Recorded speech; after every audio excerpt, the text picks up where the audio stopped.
October 1996, Kensington Palace. Diana called Paul into her sitting room, asked him to close the door, lock it. Her face was pale, frightened. "Paul, I need you to keep something for me," she said. Diana handed him a sealed envelope, her handwriting, "To be opened only in the event of my death." Paul stared at it. "Ma'am, what is this?" "Insurance. Evidence." Diana looked at the locked door. "They're planning something, Paul." "I know they are. Charles wants to marry Camilla. The Queen wants me gone. And the easiest way to do all of that?" She trailed off. "They wouldn't," Paul whispered. "Couldn't they? I'm making them look bad just by existing, by being happy, by moving on. That's dangerous to them." Diana walked to the window. "They'll make it look like an accident, a car crash, brake failure, something no one would question." Paul felt cold. "Ma'am, promise me you'll keep it safe." "I promise." Paul watched Diana change over those final months, more careful, more paranoid. Checking her car before driving, varying routes, changing plans last minute, looking over her shoulder constantly. "They're following me," she told Paul in March 1997. "Who?" "Security services, intelligence, someone." Paul believed her. Diana had been proven right too many times before. In June 1997, Diana told Paul about the breaks. They were having tea in her private sitting room. Diana seemed distracted, nervous. "Something happened today," she said casually. Too casually. Paul knew that tone. It meant something serious. "What happened?" "I was driving to the gym, my usual route. When I tried to brake at the lights, nothing happened. The pedal went straight to the floor." Paul's stomach dropped. "What did you do?" "Pulled the handbrake, managed to stop. But for a few seconds I had no control. No way to stop the car." Diana stirred her tea slowly, methodically. "I took it to my regular mechanic, someone I trust. Asked him to check everything thoroughly." "And?" Diana looked at him directly. "He said it looked like tampering. Like someone had deliberately loosened the brake line. Not enough to cause immediate failure, but enough that it would fail eventually. Probably at high speed." Paul felt sick. "Did you report it?" "To whom?" "The police would say I'm being dramatic. That I'm attention-seeking. Paranoid. The press would crucify me. Diana claims assassination attempt. They'd make me look insane. But if someone is actually trying to hurt you, then they'll try again," Diana finished calmly. "And next time they might succeed. Or the time after that. Or the time after that." She said it so matter-of-factly, like she'd already accepted it was inevitable. Paul leaned forward. "Ma'am, you can't just accept this." "Can't I? What's my alternative? Go public? They'll say I'm having a breakdown. Use it as evidence I'm unstable. Might even use it to justify taking my children away." "Increase security then. More protection." Diana laughed bitterly. "Paul, my security? Reports to the palace. Half of them probably work for intelligence services. How do I know they're not part of it?" Paul had no answer for that. Because Diana was right. Her security had always been complicated. Split loyalties, unclear chains of command. She'd caught them reporting her movements before, knew they weren't entirely on her side. "I've made peace with it," Diana continued. "If they want me dead, they'll find a way. All I can do is leave evidence, leave a trail, document everything, so that when it happens, people will know, people will question, people will realize it wasn't just bad luck." She looked at Paul intensely. "That letter I gave you, that's my insurance. If something happens to me, when something happens to me, make sure people read it. Make sure they know I saw this coming." Paul felt dread settling in his chest. "You really believe they're going to kill you?" It wasn't a question. Diana nodded slowly. "I'm in the way, Paul. Charles wants to marry Camilla. Needs me gone for that. The Queen wants me silenced. I know too much. The establishment is terrified of what I might do next. Who I might talk to. What I might reveal. I'm a problem. And they solve problems." She stood up, walked to the window. "They'll make it look random, accidental, a car crash, a mugging gone wrong. Something tragic but explainable. Something that doesn't raise questions." Paul watched her silhouette against the window. This young woman, 36 years old, Mother of 2 boys she loved desperately, convinced she was marked for death, and maybe she was right. August 30th, 1997, Diana called Paul from Paris. "I just wanted to hear your voice," she said. "Is everything all right, ma'am?" "I don't know. Something feels wrong." "Wrong how?"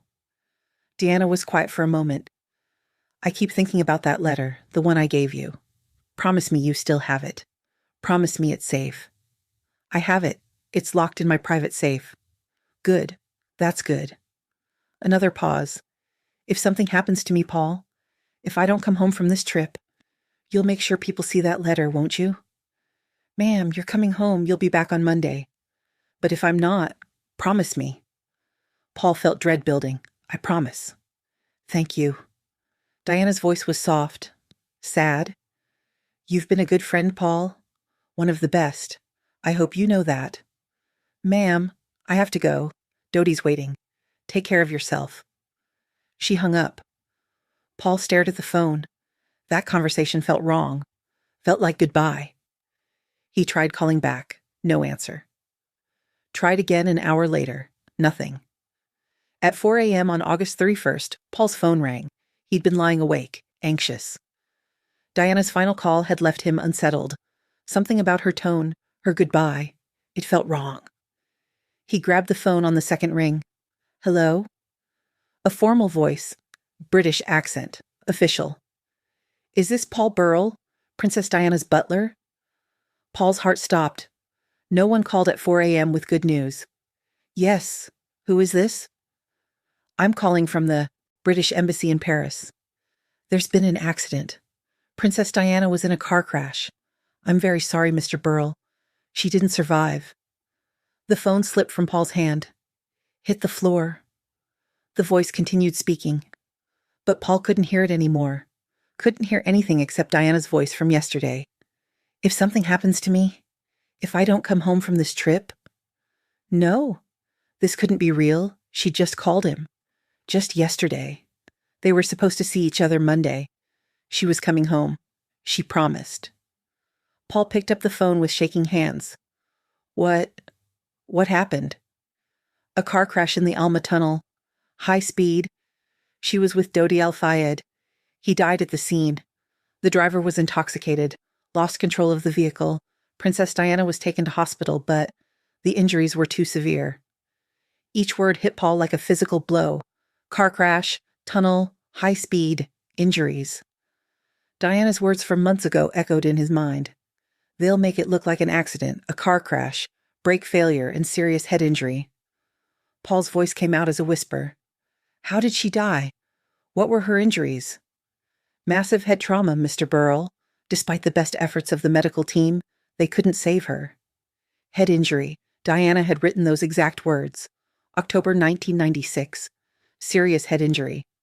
Paul felt the room spinning. This wasn't a coincidence. This couldn't be a coincidence. "The driver, you said he was drunk?" "Preliminary tests indicate significant alcohol levels. The French authorities are conducting a full investigation." Paul's mind was racing. Drunk driver, convenient. Easy to blame. Easy to explain. Were the brakes checked? The car? "I'm sorry?" "The brakes. Were they examined? For tampering?" A pause on the other end.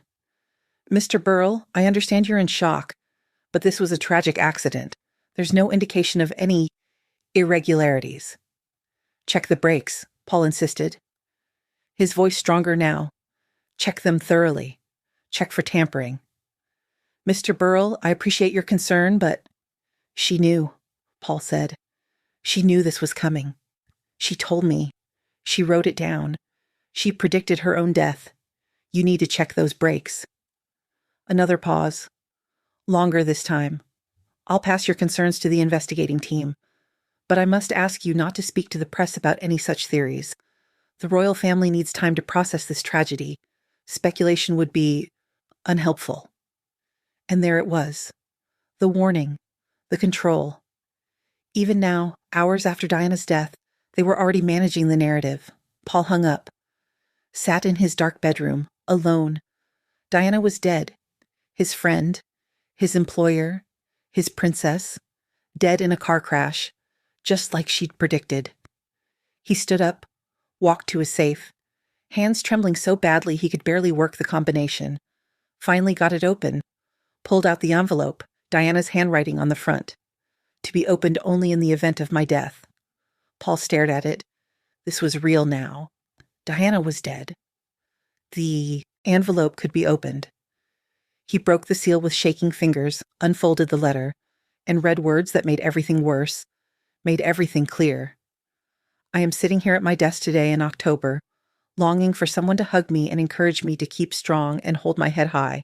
This particular phase in my life is the most dangerous. My husband is planning an accident in my car, brake failure, and serious head injury in order to make the path clear for him to marry. Diana had written it. October 1996, 10 months before her death. She'd predicted exactly how she would die. Car accident, brake failure, head injury. Everything she'd written had come true. Paul sat there holding the letter, reading it over and over. She'd known. She'd warned him. And he'd kept the letter locked away. Had never shown anyone. Never told anyone. Maybe if he had, maybe she'd still be alive. For years after Diana's death, Paul kept the letter secret. The official investigation said it was an accident. Drunk driver, high speed. Tragic but explainable. But Paul had Diana's letter predicting it all. In 2003, Paul was arrested for allegedly stealing Diana's possessions. During the trial, his lawyers presented the letter as evidence that Diana had trusted him completely. The letter was read in court, every word, every prediction.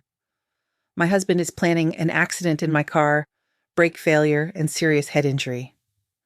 The media exploded. The royal family denied everything. Said Diana was paranoid, unstable, but the public didn't buy it. Too many coincidences. Too many predictions come true. The official inquest reopened. Years of investigation. Final verdict, unlawful killing. Not murder, but not accident either. Paul gave testimony about Diana's fears. The letter, the brake problems, the surveillance. She knew something was coming, Paul said, and 10 months later, that's exactly what happened. In 2017, 20 years after Diana's death, Paul gave a final interview about the letter. He was 69, retired, living quietly in Cheshire. The interviewer asked him to describe the moment Diana gave him the envelope. Paul's eyes filled with tears even after 2 decades. She was terrified. I'd never seen her look like that before. Usually Diana was so strong, so composed. But that day, she looked like someone who knew she didn't have much time left. He pulled out a photograph from October 1996. Diana and Paul at a charity event. This was taken a week after she gave me the letter. Look at her smile. Look at her eyes. She's performing for the camera, but I knew what she was carrying inside. The fear, the certainty. The interviewer asked if Paul believed Diana was murdered. Paul was quiet for a long time. I've spent 20 years thinking about that letter. 20 years wondering if I should have done something different. Shown someone earlier, gone public. Warned her not to go to Paris. Maybe if I had, Diana would still be alive. His voice broke. But I think about what she said to me that day. They're planning something. They'll make it look like an accident. And then 10 months later, she died in a car accident. The exact way she predicted. With brake problems weeks before, with head injuries. In a tunnel. Everything she wrote down happened. I don't know if that's murder, conspiracy, or the universe's cruelest coincidence. But I know Diana wasn't paranoid. I know she wasn't crazy. She was right. Paul still has the letter. Keeps it in a safe deposit box. Has shown it to investigators, journalists, documentarians. But never sold it. Never profited from it. It's Diana's voice, Paul says. Her warning. Her evidence. And I'm the guardian of it. That's the last thing I can do for her. Keep her truth safe. October 1996. Diana handed Paul an envelope. Told him to keep it safe. Told him it might save her life one day. Inside was a letter predicting her own death. Car crash, brake failure, head injury. All of it would come true. 10 months later, Diana died in a car crash. In a tunnel in Paris. From massive head injuries. After brake problems weeks before. Everything she'd written. Everything she'd feared. Exactly as she'd predicted. Was it murder? Was it conspiracy? Was it the establishment silencing a woman who knew too much and threatened too much? Or was it tragic coincidence? A drunk driver? A high-speed chase? A terrible accident that happened to match the paranoid fears of a troubled woman? Paul Burrell doesn't know for certain, but he knows this. Diana was afraid. Diana predicted her death. Diana wrote it down. And then Diana died. Exactly as she said she would. Some call that coincidence. Paul calls it evidence, and somewhere in a safe deposit box, Diana's letter remains. Her voice, her warning, her truth. Saying what she couldn't say out loud. They're planning something, and I won't survive it. She was right.